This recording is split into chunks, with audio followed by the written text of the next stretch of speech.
Before we get started in Dharma talk, please join me in invoking the Buddha's name 3 times. Namo Shakyamuni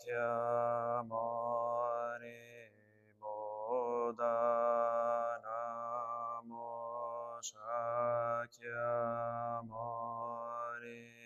Buddha Namo Shakyamuni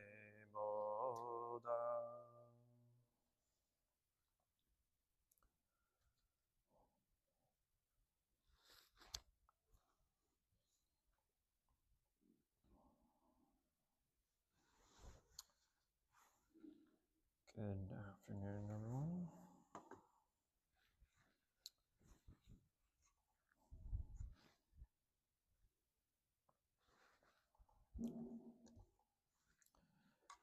Some of the turn of events on my end. I will be letting Anagataka Quang continue on with the Dhammapada series going forward.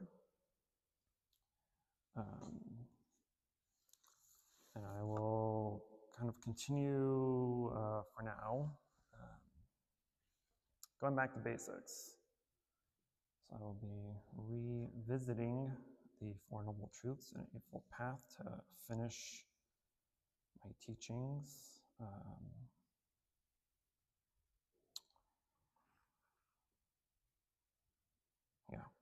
So starting with the Four Noble Truths again. And I want to do that because I want to correct a simple white lie that I've been teaching you for several years about the Noble Truths. The Four Noble Truths comes from the Dhammachakravatana Sutra, which is the discourse on the turning of the wheel of Dharma, which is the Buddha's very first discourse that he gave after his enlightenment.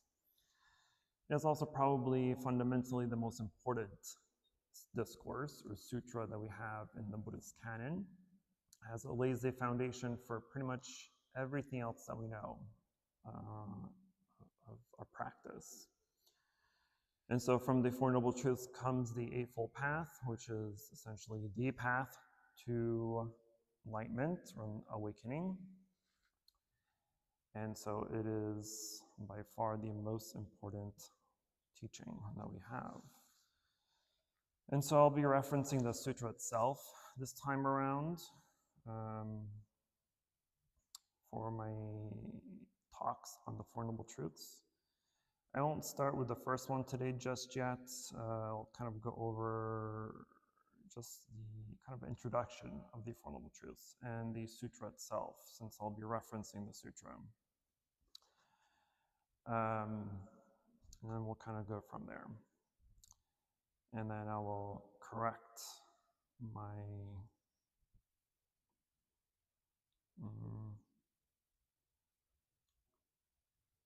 it's a good word I want to use. Sugar-coated teaching, let's just say that I've been giving to you all. Which is a mistake on my end, since I've repeatedly have told you throughout the years that I do not sugarcoat, but for some reason this is one thing that I just kind of ran past me and didn't realize I was sugarcoating until recently. But anyway, let me just talk about the sutra itself, or at least the history of the sutra, of this discourse.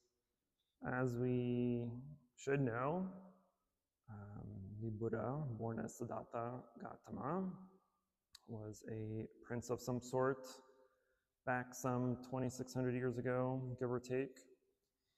And on his kind of journey toward spiritual enlightenment, the kind of mentality that the Buddha was kind of, he was not yet the Buddha, so the mentality that Siddhartha was kind of fighting was against the two extremes of life, right? The extremes of luxury and the extreme of self-mortification. And knowing that neither side brought any true happiness, neither side brought any true relief from suffering or dissatisfaction or anything else that causes life to suck. And so that began his journey, right? He lived a life of luxury and didn't do anything for him. He lived a life of self-mortification for several years. That didn't do anything for him either. And so knowing those two truths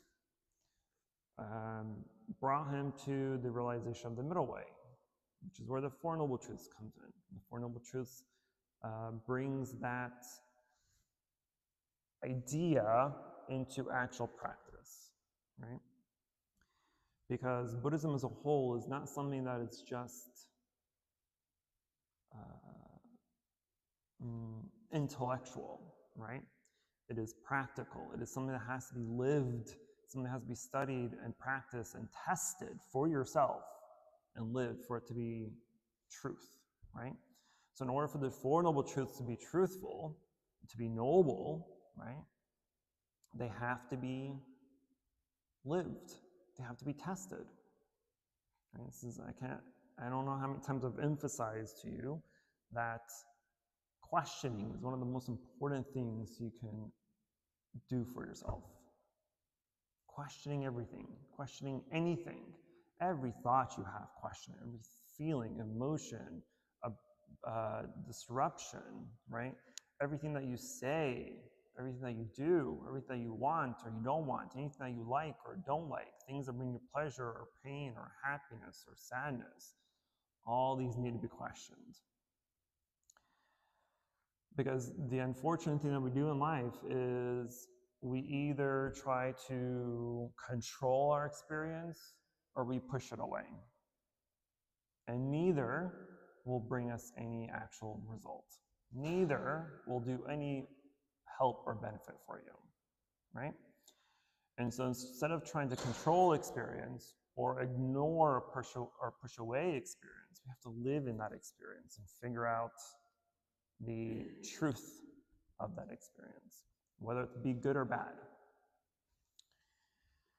And so with that truth, the Buddha came to that realization of the Four Noble Truths.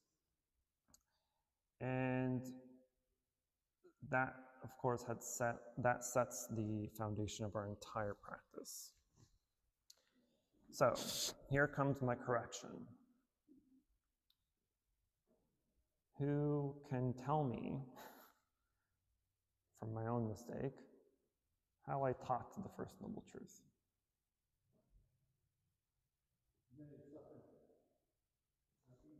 What was my exact phrasing? Not you yet. Anyone else remember? Close. But what would I say to make you feel better, I guess? What was my folly? I said what? In life, there is suffering. And with shame, I take that back.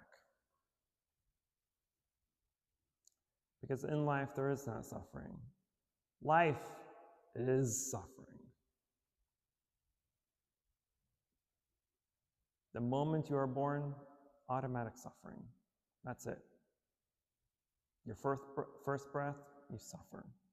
Your first smile, you suffer. Your first laugh, you suffer. The moment you open your eyes, suffering. You close your eyes, suffering. You stop breathing, suffering. You continue to breathe, suffering.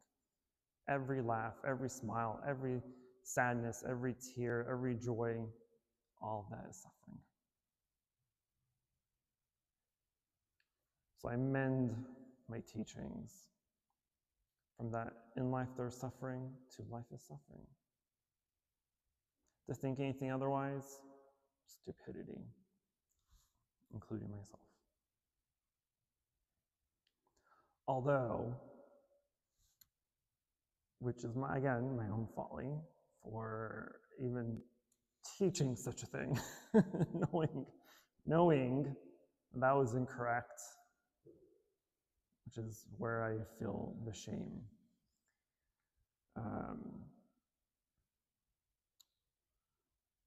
But I suppose it's, in my recent, coming back from my recent retreat, and the corrected insight from that makes it a little bit more realistic, right? Because suffering is the most realistic thing that exists, right? But so is happiness and freedom from that suffering. It's very much as real as the suffering itself. But we have an delusion, that life can be of no suffering. And that is the mistaken view that most have. Because to think that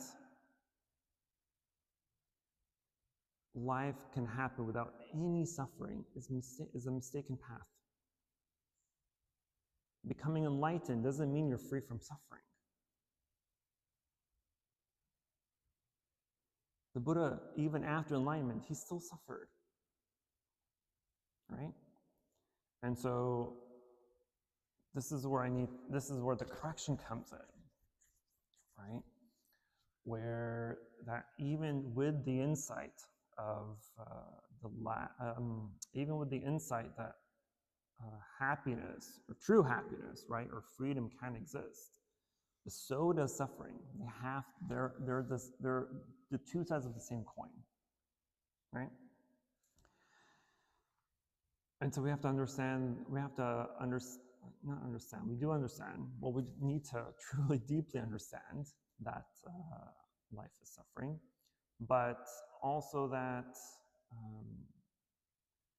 not to see it as this negative or pessimistic type of thing either, right? Don't think that, now I'm just going to become, what's the word?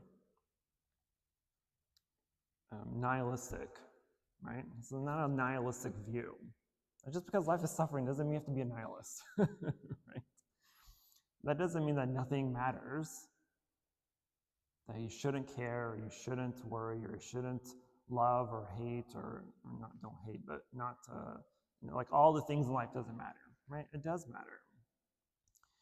But we have to understand where that matter comes from and how to deal with the things that don't matter at all, which are the causes of our suffering. And so in the sutra, the Discourse on Turning the Wheel of the Dharma, I'm going to read you the couple of sentences where the Buddha describes the suffering. And in this first bit, the Buddha describes 8 types of sufferings that we have in life. So I recite here that the Buddha says, "Here, bhikshus, is the noble truth of suffering. Birth is suffering, old age is suffering, sickness is suffering, death is suffering, sorrow, grief, mental anguish, and disturbance are suffering. To be with those you dislike is suffering. To be separated from those you love is suffering. Not having what you long for is suffering. In other words, to grasp the 5 aggregates as though they constitute a self is suffering. Here, bhikshus, is the noble truth of the cause of suffering. It is the desire to be born again. It is the desire to be born again, delight in being born again, attached to the pleasures found in this and that. There is a craving for sense pleasures, for becoming and for not becoming anymore. Here, bhikshus, is the noble truth of ending suffering. It is the fading away and ending of craving without any trace. It is giving up, letting go of, being free from, and doing away from craving. Here, bhikshus, is the noble truth of the path that leads to the end of suffering. It is a noble eightfold path of right view, right thinking, right speech, right action, right livelihood, right diligence, right mindfulness, and right concentration. So these are the Four Noble Truths. Life is suffering. The cause of our suffering is the attachment to our desires. That there is a way to seize that suffering, and the cessation to that suffering is the Eightfold Path. Because the only thing that the Buddha had ever taught in his entire life is one thing: suffering and the cessation of suffering. That is his only teaching. Suffering and the cessation of suffering.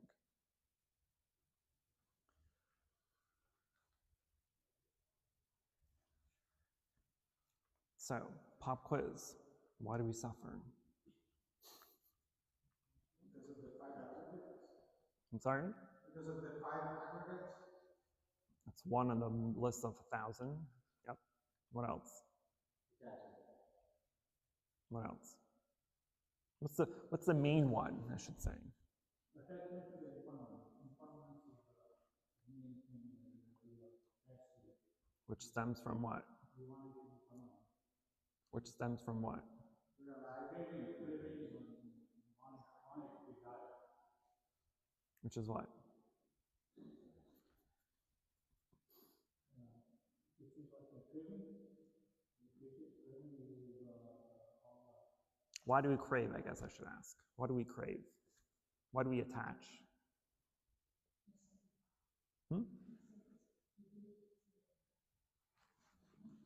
Close? Not really, but come on, it's the big word. It's the big I word. So? Big I word. Starts with I. Oh, come on now. There you go. Ignorance. Ignorance is her worst enemy. Ignorance here quite literally means not knowing, right? And to even dumb it down even more, is to not know why we suffer.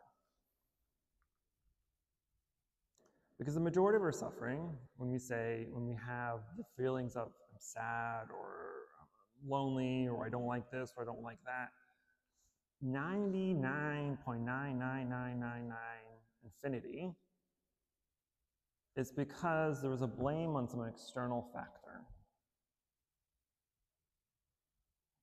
The moment you say, I don't whatever, don't like, don't love, don't this whatever, I dislike, I'm uncomfortable, I am blah, blah, blah, blah, blah. The moment you say the word I, you're already wrong.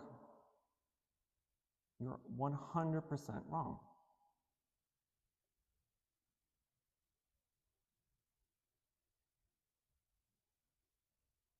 Why?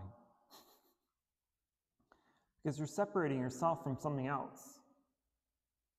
You're saying that I, as this entity, this egotistical being, is so important that this thing or person or place is bringing me dissatisfaction, is bringing me suffering, is bringing me unhappiness. Or the opposite, it's bringing me happiness, it's bringing me pleasure, it's bringing me love and comfort, or whatever it may be. The moment there's something or someone or anything that's outside of yourself that's causing you suffering or happiness or dissatisfaction, you're already wrong. That thing, person, place, whatever it may be, can never bring you suffering. Nor can it never bring you happiness. But we think it does, because again, we're ignorant. We don't know. Right? If I made fun of you, for instance,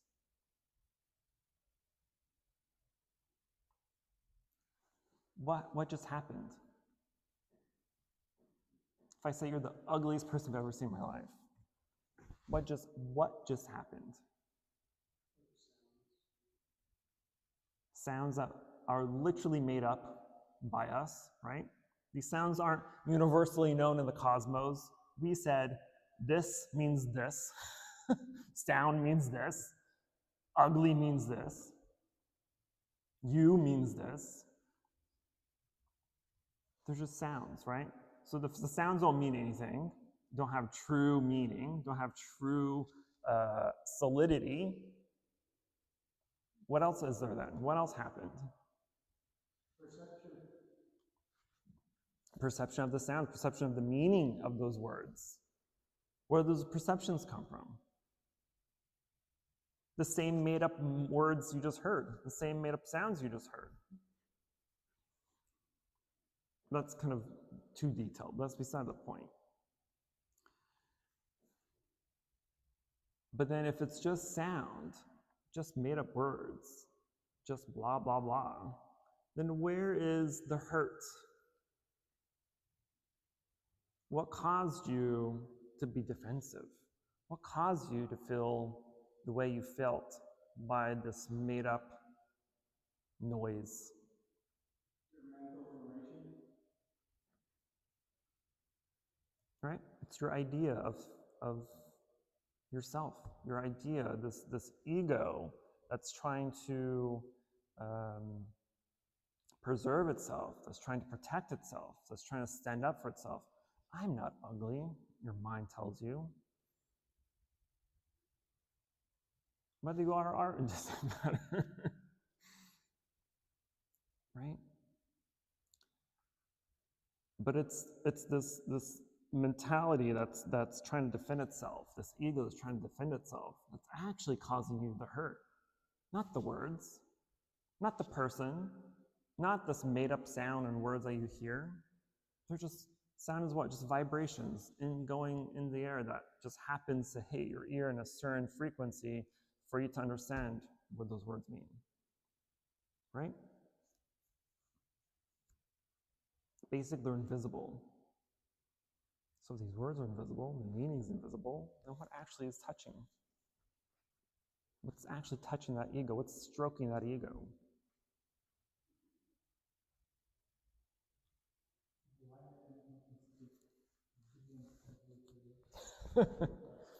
Something like that.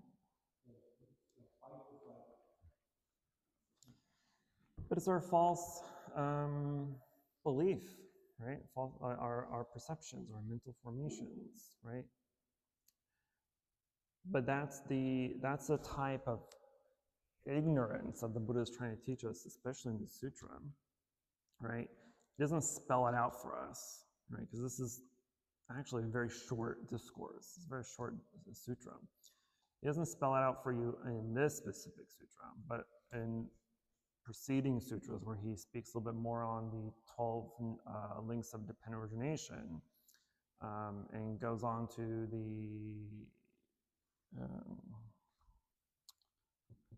what's that other sutra called?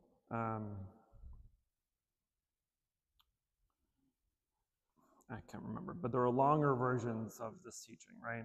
And so in those teachings, it's kind of spelled out a little bit more for us, but let's try to keep it simple from here. It's the false belief in impermanence that brings us the majority of our suffering, right? Because of the belief in a permanent self, for instance, right? Because even at least here he spells it out for you, right? In the last sentence of the first suffering, it says, in other words, to grasp the 5 aggregates, the 5 skandhas, as though they constitute a self is suffering. And before I went on my retreat, we talked pretty extensively on self, right? And self-view. If you think of self-view, let's kind of go back a little bit on that. Who is the self? Who is Stephanie? Where did Stephanie come from?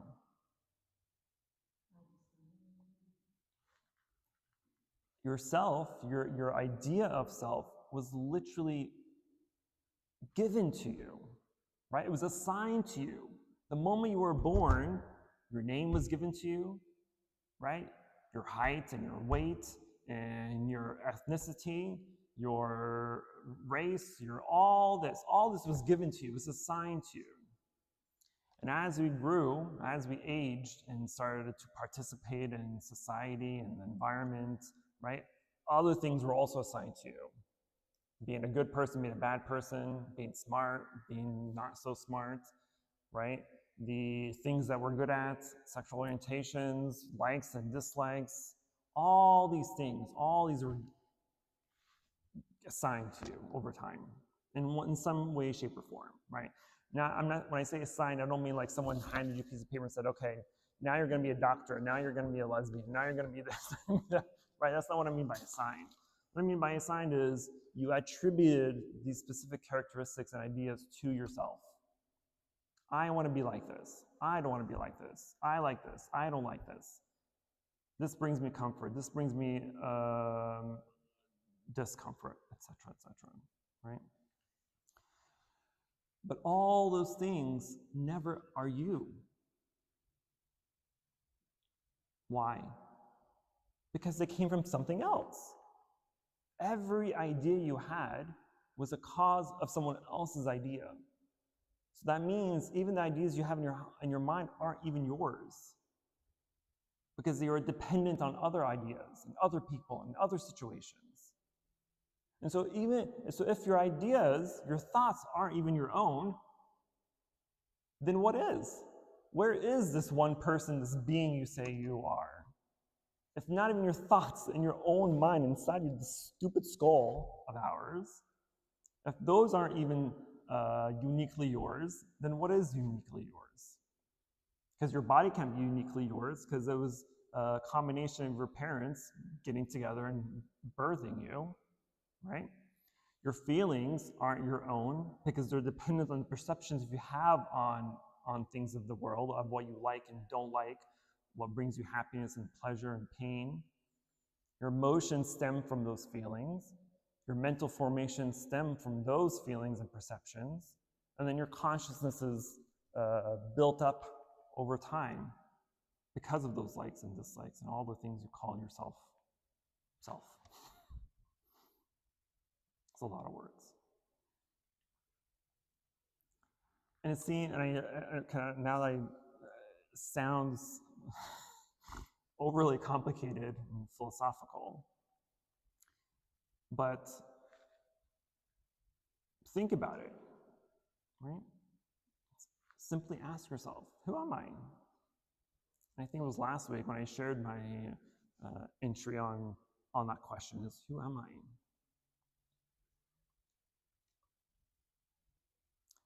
And when you have an answer, right, because I've recited to you kind of my shortened answer is, I am not this body, I am not these feelings, I am not these perceptions, I am not these mental formations, I am not this consciousness, right? You don't have to penetrate that truth as deeply as I may have, right? You don't have to come into this grand insight either to be fully absorbed in that teaching or in that truth. You just have to recognize and acknowledge that you aren't these five aggregates: form, feeling, perception, mental formation, and consciousness. You simply just have to acknowledge that truth. And by that acknowledgement, then everything else comes a little bit easier, right? And that way, when things happen in life, when things don't go your way, right? Or you're part of the 8 sufferings, right? Of course, the birth and death we can avoid for now because we're already born and we're not dying. I mean, we are dying, but we're not dead, right? So those of the 8 we can kind of avoid for now. But we cannot avoid we can't avoid aging. We can't avoid getting sick. We can't avoid being away from loved ones. We can't avoid being with those we dislike. We can't avoid not getting what we want. And we can't avoid the indulgence in the 5 aggregates, right? Which is, again, form, feeling, perception, mental formation, and consciousness. All these we cannot avoid. So you are guaranteed to suffer. In other words, right? Which is fine, because in reality, truthfully, you want to suffer. You have to suffer. We have to suffer in order to know that we're suffering and know that we want something else other than that suffering. But the majority of the world, what they do is fill that suffering with stupid shit in the world. Eating, overeating, drinking, eating, sex, drugs, doing this, doing that, going here, going there. They're using external things to fill in those gaps of suffering, thinking that, well, if I just do this enough times, I'll feel better. If I do enough drugs to forget my life, I'll feel better. If I'm constantly drunk and forget about all my worries, I'll feel better. If I buy the bigger house, I'll feel more important. If I get the fancier car, I'll look more important. If I have the big title, I'll feel more important.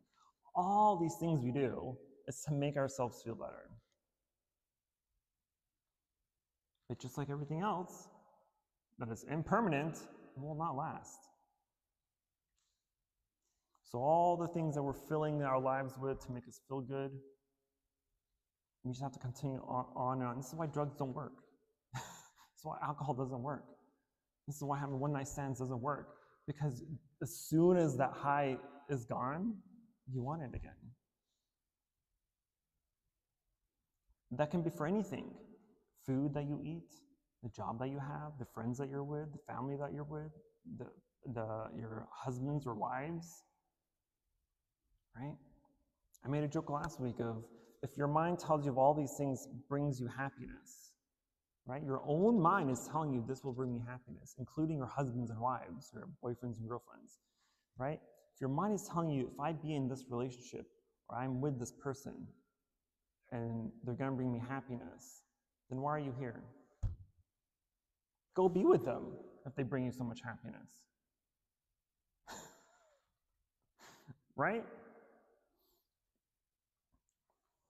It sounds kind of a-holy of me to say, but it's truth. I'm just trying to open up your eyes here a little bit. But that's part of the questioning, right? It's part of why we question, is why does this bring me happiness or suffering? Why are you trying to fill in the gaps to cover up something that is not going to go away? Just suffering, right? Suffering is the constant in our lives, right? It's the median to everything else. There's no removing it. There's no pretending it's not there. There's no trying to covering it up. You said correctly this time. Life is constant there in something. This is correct. Actually, I mean, life involves something. Life is not something. That's like in the video. I find I cannot say life. It's really life involves something. Life is not something. Right. This is the sentence I said. Mm-hmm. Life has constant suffering. So it involves something. It's not something. So what are we going to do about it? I disagree with what you said. You are not certain. It was right thing. Always we talk like, so you change something like pragmatically, which is so yeah. I was misunderstood because no way to say life is suffering. That you can't find life is suffering? It doesn't say straightforward. Life is suffering because life does involve suffering. Life, like the way you said right now, the sentence, life has constantly bombarded with suffering. Life is constantly suffering. Yeah, this is that. Right. What was my last question? Oh, what are we going to do about it? Louise, what are you going to do about it? Or Joe, what are you going to do about it? Questions can wait till the end, please.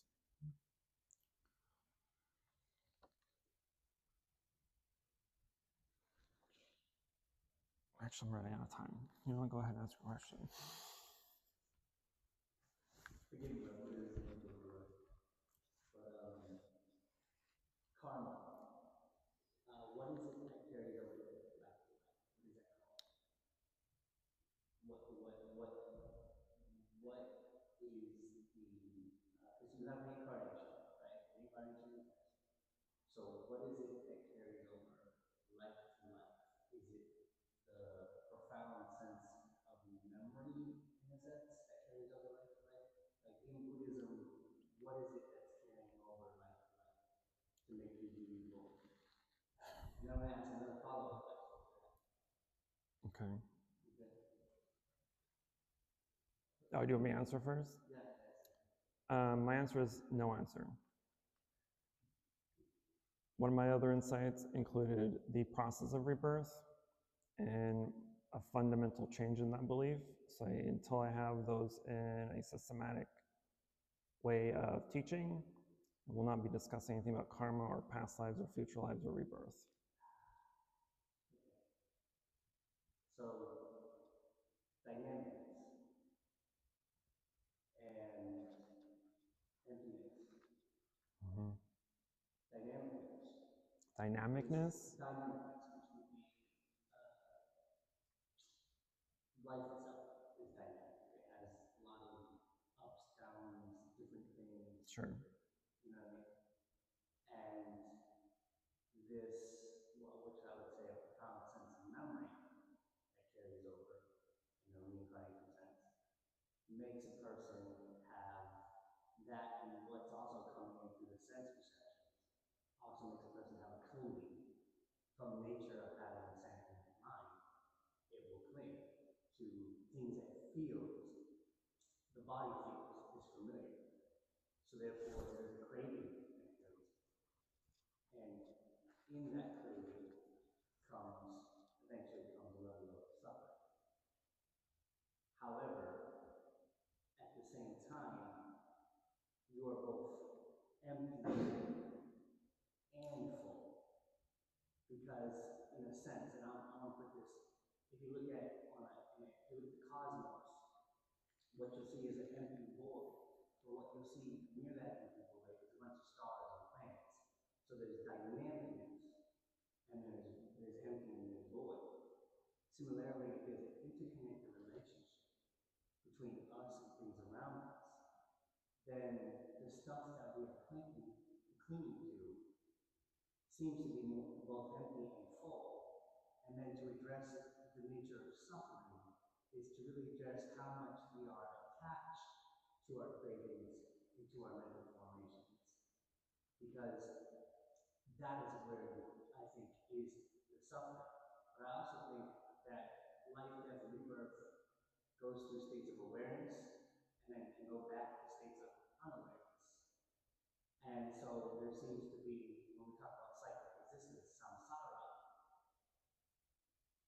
it seems very natural.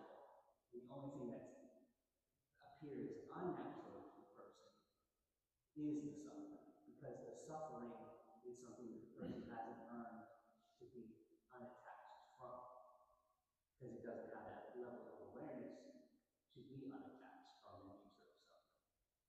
So it clings and it holds on to attachment to forms. When, if all forms, from my standpoint, all forms interconnect. So the only thing that becomes discriminatory is your idea of these forms, and you're clinging to the idea of these forms.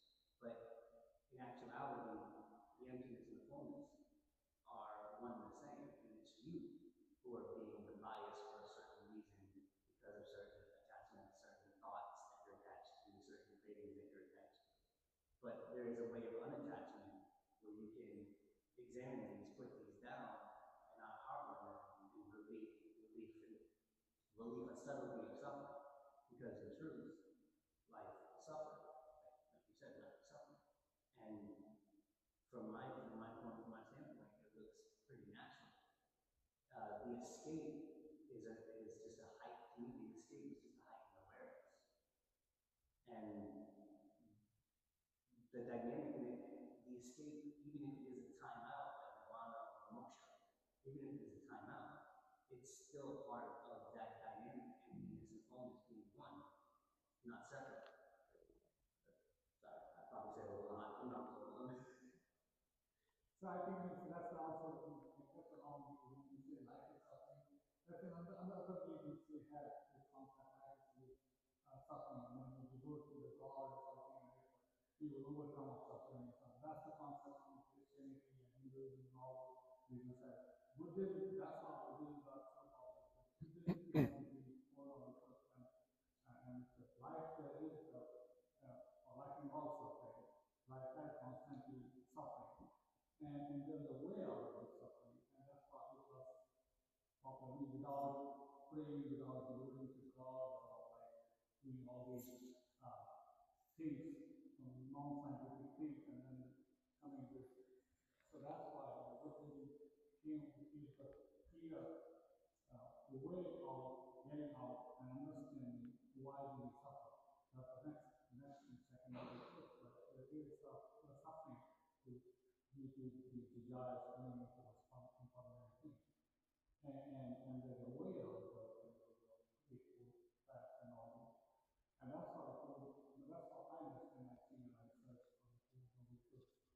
But other religions they do that. Like Islam also, like life is it's very like very negative view towards the life and other religions. And then you can get out of it, live, pray, or these things, and then you can very easy to recover. That's how I feel. And I think recently I feel like a lot of I was not influenced by anything, but I will tell you directly the Buddha did tell you that life is suffering, right? The Pali translation of his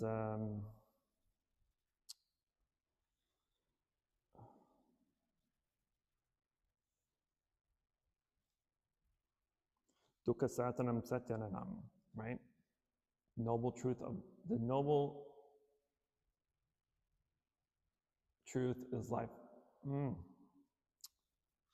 I have my phone? I don't have my phone. But it's a direct translation of life is suffering, right? The very first, you also have to understand what suffering means, right? Suffering isn't just this dramatic sense of suffering, right? We have this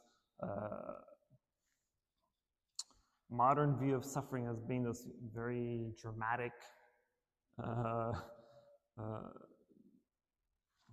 phenomenon, right?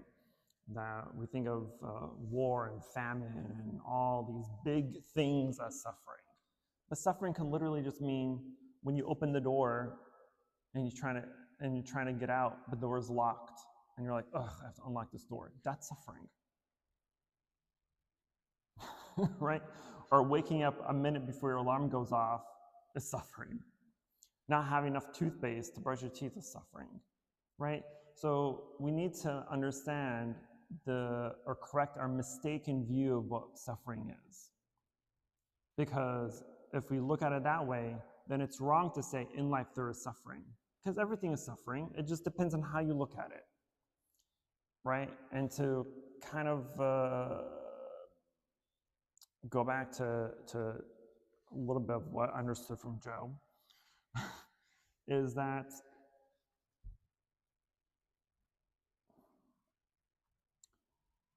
because life is suffering, right? Think of our tolerance, think of someone's tolerance to drugs and alcohol, right? The more you take over time, the more tolerant you become, and you need more and more of it to feel that same high, right? The suffering in life is the exact same thing. Because we're so used to these minute sufferings that we don't really consider them as suffering. So opening the door when it's locked is an inconvenience, but we don't call it suffering, right? Getting stuck in traffic is an inconvenience, but we don't call it suffering. But because we've become so tolerant of these things that we no longer prescribe them as suffering. But in reality, it is. because it's part of one of the 8 of sufferings, not getting what you want. So when you're trying to open the door that's unlocked, you're not getting what you want because the door is locked and you want it to be unlocked. You're stuck in traffic. You don't want to be stuck in traffic, but you are stuck in traffic, right? You go to a restaurant, you ordered a medium rare steak, but they give you a well-done steak. I mean, come on now. So, I'm going to stop you. I'm glad you brought the word inconvenience, because in psychology, that's what is called the inconvenience of being alive. That's what suffering. So, in that sense, and this is a question, I don't know the answer. So when the Buddha says the cessation of suffering, it's not the cessation of the inconvenience, but the pain that it brings you. I mean, the door doesn't work, so what? Right. As compared to, the door doesn't work, my life is horrible, I've had the worst day ever, whatever. Right. Yeah, and then, if I may pose this question, and we discussed this like a month ago. As soon as you're no longer subject to the 5 standards, what's left? The stored consciousness? I'm sorry, say that again? As long as you are not subject to the 5 standards. Oh, okay, yeah. Mm-hmm. So there's no consciousness, there's no anything. What's left? The stored consciousness? There still is.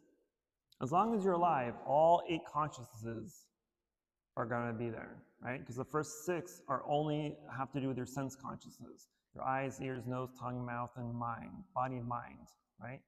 As long as you can touch, you have sense consciousness. As long as you can see, you have sight consciousness. As long as you can hear, you have ear consciousness.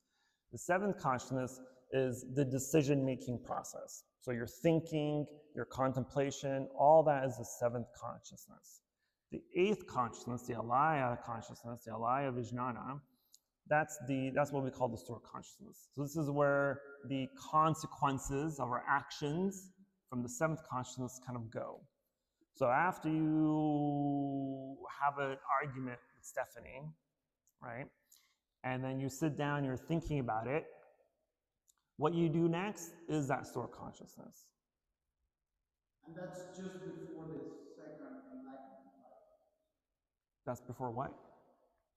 Because I don't know if you said it, or I read it somewhere, that there's one enlightenment and there's the 2nd enlightenment when you die. Is that right? Or maybe I missed it. I don't recall what you're referring to. Are you asking if there's an alignment before you die and alignment after you die? Maybe I've been reading too much. But because as long as you're alive, you're still subject to some sort of 5 aggregates. Correct. So as soon as you die, you reach the true enlightenment, so to speak. No. No? Because then that means that there's a location that you have to go to after you die. So then after you die, you carry the 8th consciousness, or you live behind? I'm going to answer how I just answered Joe, and I don't want to speak about that. Let me just say this. Don't concern yourself with what happens after you die. Because what is it going to do for you? When you just think of it, when you die, that's it. Think of this life as your only life to ever exist. Don't worry about past lives, because you don't know what actually happened. You don't know if they actually existed. And you don't know if there's actually a future life. You don't know. Right? There's no proof. I am even saying that. There's no proof of past lives or future lives. So for me right now, I'm unconcerned.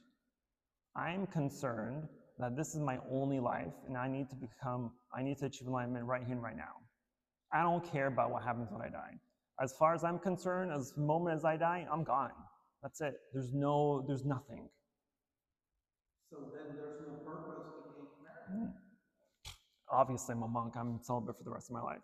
I don't see a purpose in that either. I don't see a purpose in having kids. I don't see a purpose in marriage. I don't see a purpose in doing anything other than trying to be a better person for yourself and for others. Because what else are you going to do? So if you didn't marry, then how would you, like, you didn't exist. So you would not have existed here. I think we went through this long time ago when like, the population was decreased, like nobody. Let it. But the thing is, going back to the point when the life is suffering, I'm still studying that phenomenon where you say life is suffering.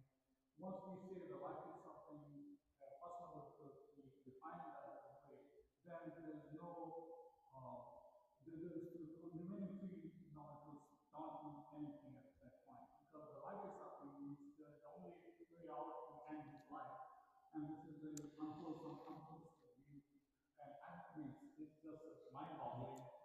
To say life is suffering is to bring something up that you are unaware of, right? This is where ignorance comes from. This is why we say we are ignorant, because we don't know. For most people, they don't know they're suffering. They're just strolling through life. Good things, bad things, they're just accepting or not accepting, and they're blaming others, they're blaming themselves, they're blaming society, they're blaming the world. All this is suffering, right? But they don't prescribe it as suffering. They don't see it. They just think it's an inconvenience. I didn't get the job, I'm inconvenienced. I'm stuck in traffic, this is an inconvenience. I can't pay my bills, this is an inconvenience. They don't see it as a problem that needs to be solved, right? This is why a lot of I'm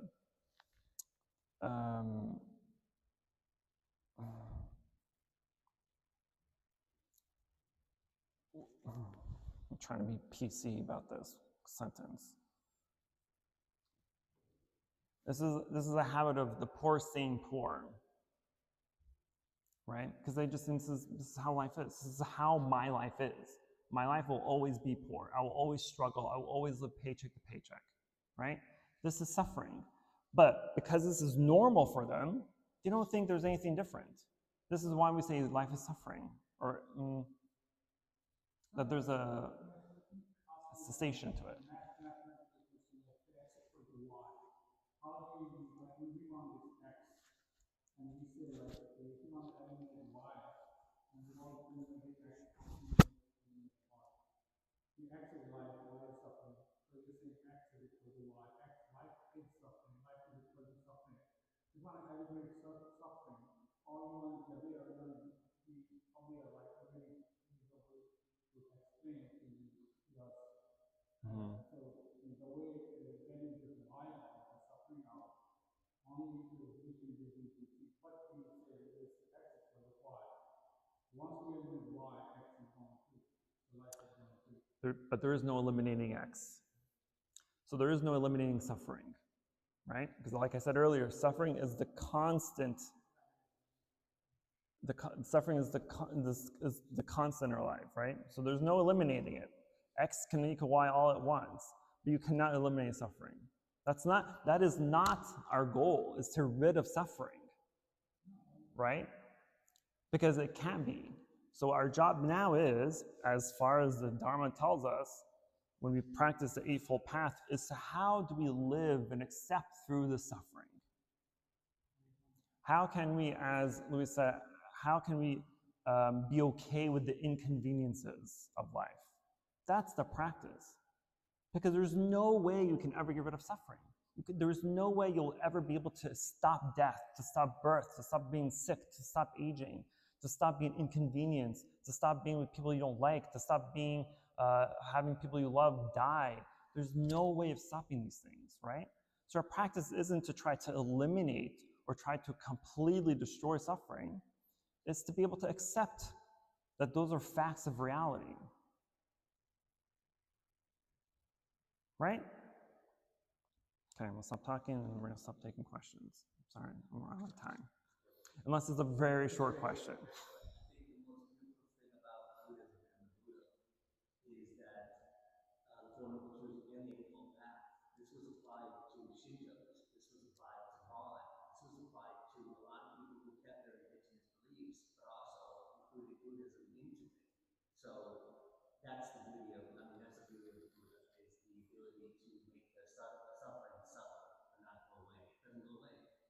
extends it in such a way that's beautiful.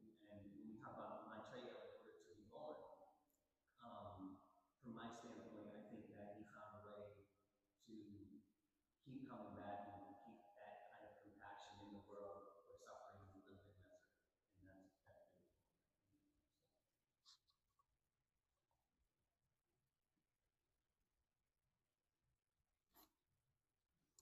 Suffering is beautiful. I'll just say that.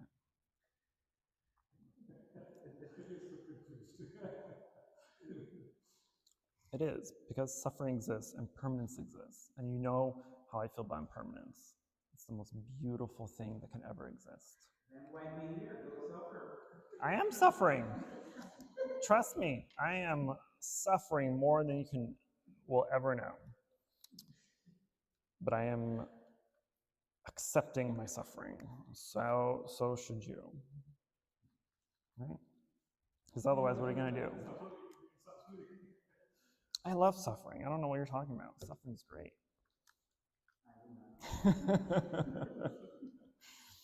All right, we'll go ahead and transfer the mirror, and then we can go to chanting. Please join me in invoking the Buddha's name 3 times. Namo Shakyamuni Buddha. Namo Shakyamuni Buddha. Namo Shakyamuni Buddha. For any positive karmic action we have accumulated here today, we wish to transfer the merits of all sentient beings and wish them full enlightenment.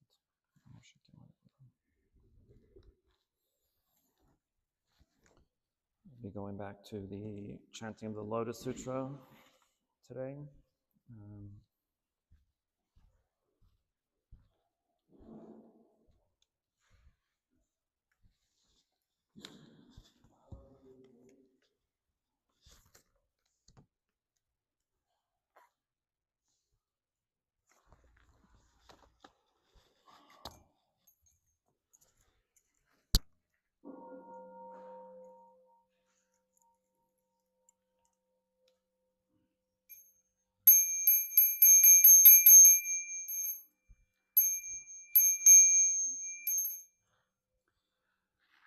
The incense in the censer now is burning all the Dharma realm in every place. Auspicious clouds appearing, our sincere intention thus fulfilling.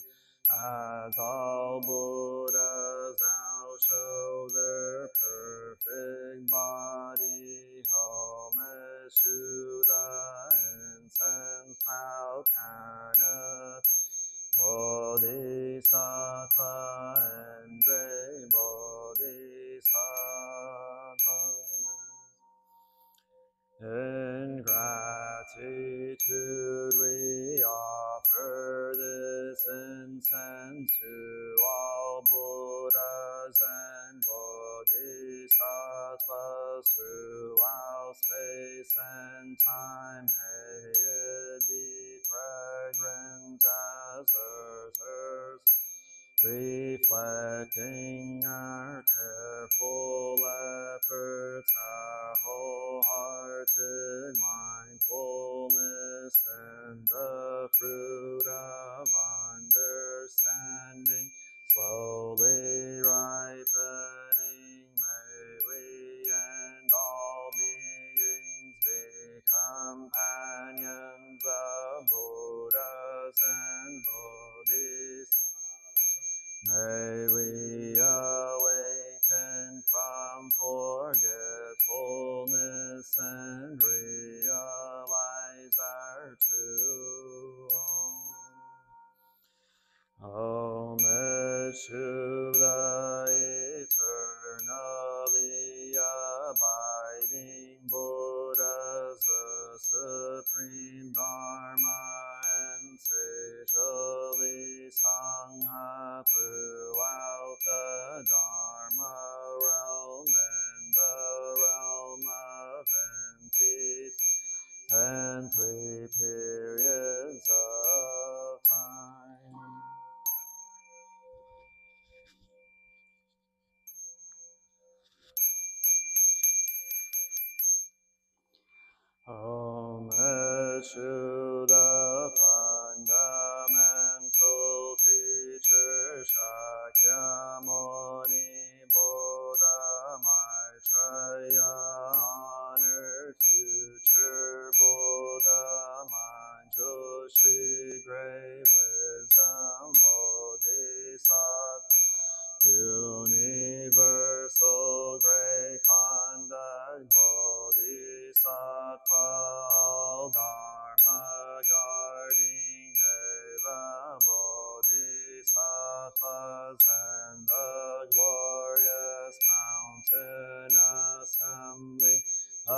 Shu Amitabha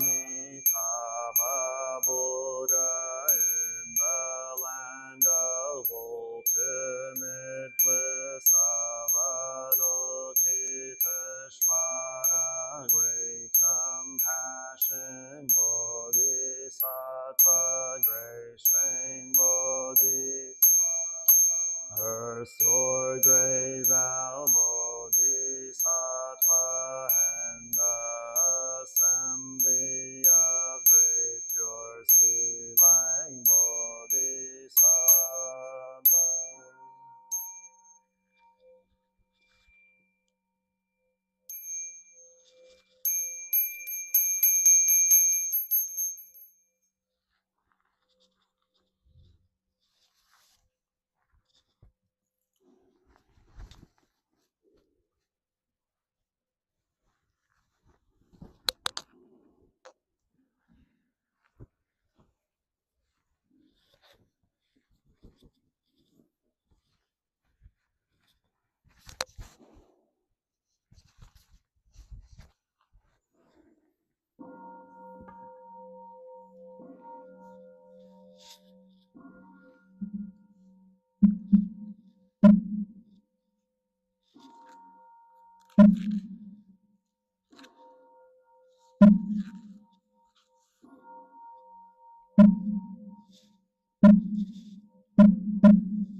Unsurpassed, profound, and wonderful, difficult to encounter, and hundreds of millions of eons I now see and hear it, receive and uphold, and I vow to fathom the Tathagata's true meaning. Namo Shakyamuni Buddha, Namo Shakyamuni Buddha, Namo Shakyamuni Buddha. A pilgrim briefly in this world, I am grateful and joyful to hear the Lotus Sutra. How hard to be born a human again, but I might hope to hear once more the Lotus Sutra. The Buddha moon is hidden, the sun of Maitreya not yet arisen, in the long night's darkness in between, only the Lotus Sutra sheds its light. The wonderful Dharma of the Lotus Sutra, whoever copies it, reads it, lives it, they say will be called preacher of the fivefold Dharma, with his 6 fruits cleansed in the end. He who chants the Lotus Sutra is guarded by a heavenly host. He wanders the world without, like a lion king. Namo Sadharma Pundarika Sutra, Namo Sadharma Pundarika Sutra, Namo Sadharma Pundarika Sutra. Please go to page 50, section 3, page 50.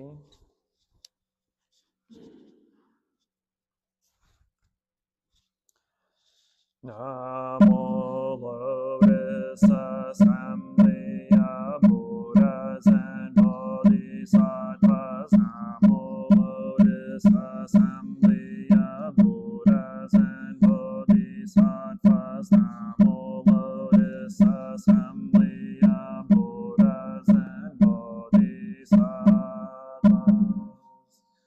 The Sutra of the Lotus of the Wonderful Law, Chapter 8, Prophecy of Enlightenment for 500 disciples. At the time the world-honored one spoke and said, "You monks, listen careful.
But outwardly they show themselves as voice hearers. They seem to be lessening desires out of hatred for birth and death, but in truth they are pure.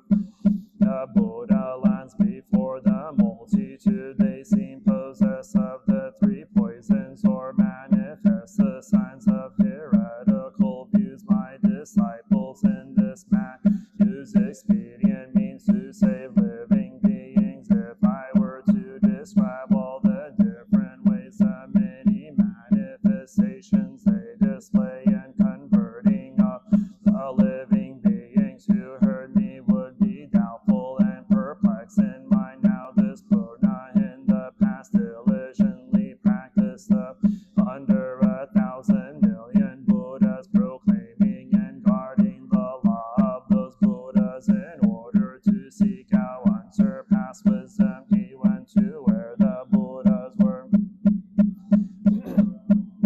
Disciples, one of wide knowledge and wisdom, he showed no fear in what he expounded and was able to delight the assembly. Never was he weary or disheartened in assisting the work of the Buddhas. Already he had passed over into great transcendental powers and possessed the four unlimited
useless jewel. Later, the close friend who had given him the jewel happened to meet the poor man, and after sharply rebuking him, showed him the jewel sewed in the robe. When the poor man saw the jewel, his heart was filled with great joy, for he was rich, possessed of wealth and goods sufficient to satisfy the 5 desires. We are like that.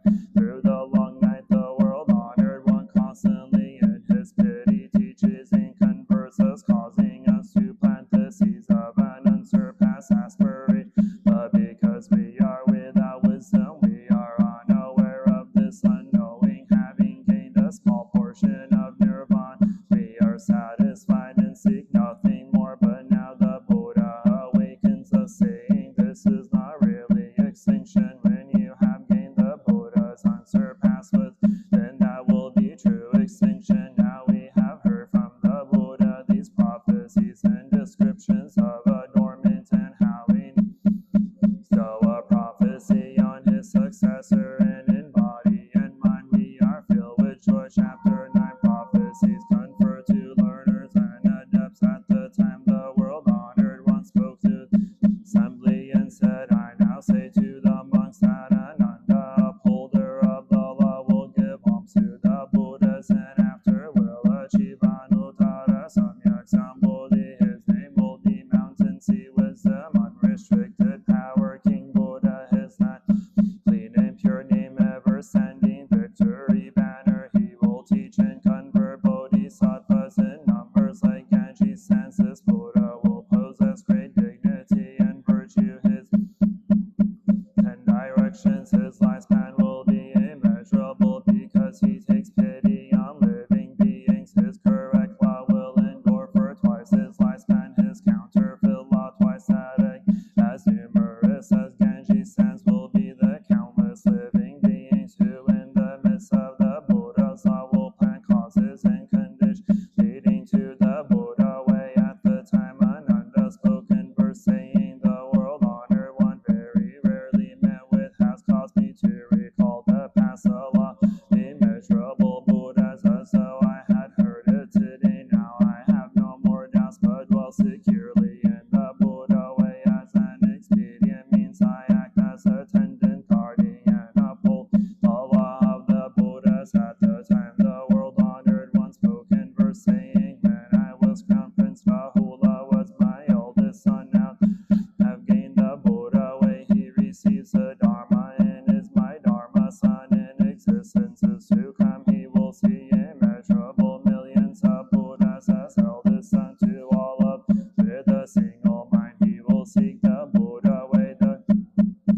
Of Rahula I alone am capable of knowing. He manifests himself as my eldest son, showing himself to living beings with immeasurable millions, thousands and thousands of blessings beyond count. He dwells securely in the Buddhas, thereby seeks the unsurpassed way. These 2,000 voice hearers who now stand in my presence, on all of them I bestow a prophecy that in a future existence they will become Buddhas. The Buddhas to whom they offer alms will be numerous as the dust part of 50 worlds. They will guard and uphold the Dharma storehouses, and after that will gain Anuttara Samyak Sambodhi. Each will have a land in one of the 10 directions, and all will share the same name and designation. All at the same time will sit in the place of practice, and thereby will gain proof of all will be named jewel sign in their lands, and disciples the correct law and counterfeit law will all be identical and without difference. All will employ transcendental powers to save living beings in the 10 directions. Arena will spread everywhere,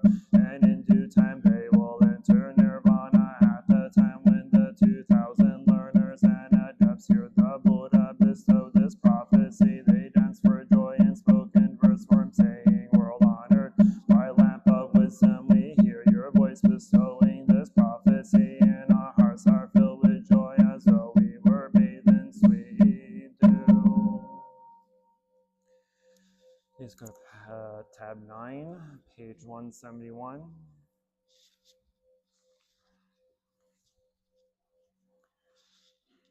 Heart of the Prajna Paramita, the Bodhisattva Avalokita, while moving in the deep course of Prajna Paramita, shed light on the five skandhas and found them equally empty. After this penetration, he overcame ill being, and Shariputra form is emptiness.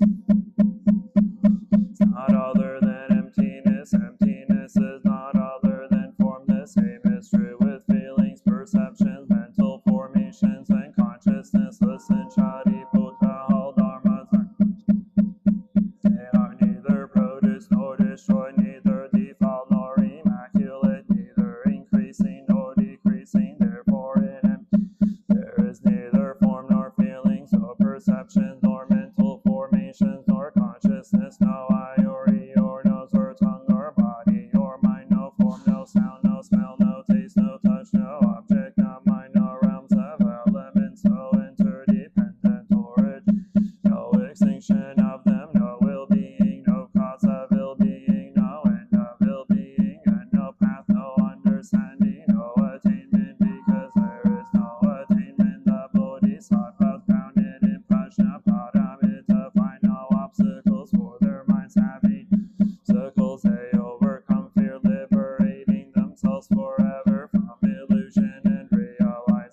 the Dharma, the way of understanding and of love. I take refuge in the Sangha, the community that lives in harmony and awareness.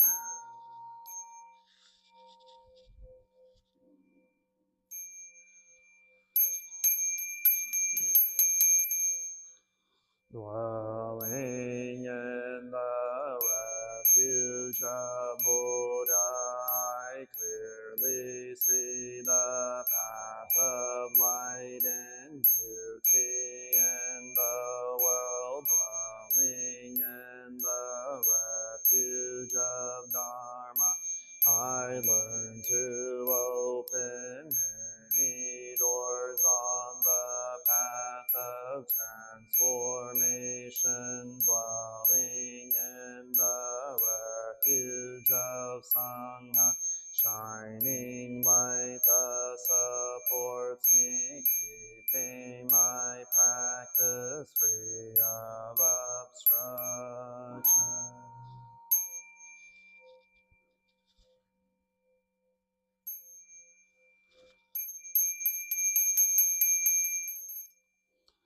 Taking refuge in the Buddha, in myself I aspire to help all people recognize their own awakened nature, realize the mind of love, taking refuge in the Dharma. In myself I aspire to help all people stir the waves of practice and walk together on the path of liberation, taking refuge in the Sangha. In myself I aspire to help all people build fourfold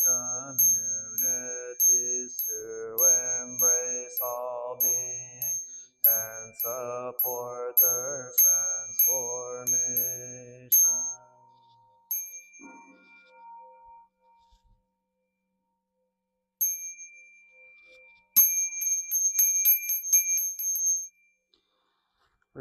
Reciting the sutras, practicing the way of awareness, gives rise to benefits without limits. We vow to share the fruits with all beings. We vow to offer tribute to parents, teachers, friends, and numerous beings who give guidance and support along the path.